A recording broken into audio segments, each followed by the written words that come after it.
Olinglar bolalar. Hadi akam ishdan bo'shab ketdilar. Ishdan bo'shabdi? Bo'shabdi. Ya xo'jaz.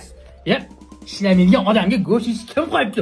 O'g'lim sen baqmat sen ishlaydigan odamsan. Xo'p bo'ladi.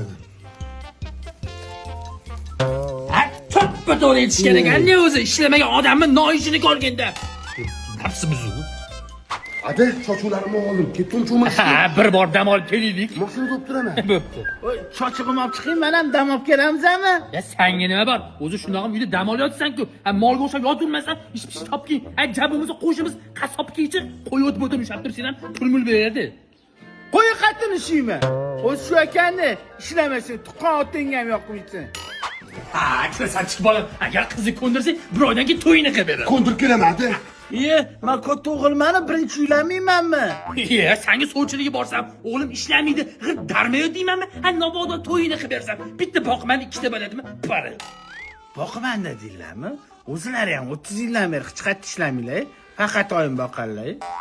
Eski pakupayib, eski olamiz, ishlamaydigan. Yaxshi. Ishlamaydigan narsalar olasanmi? Ishlamaydigan eski narsalar olamiz. Boqman deb yoqqa chiq. Ha, tinchlik. Mana mashina ollaring. Nimaga? Ishlamaydi bu. А мы все дальше живем, курим и пьем.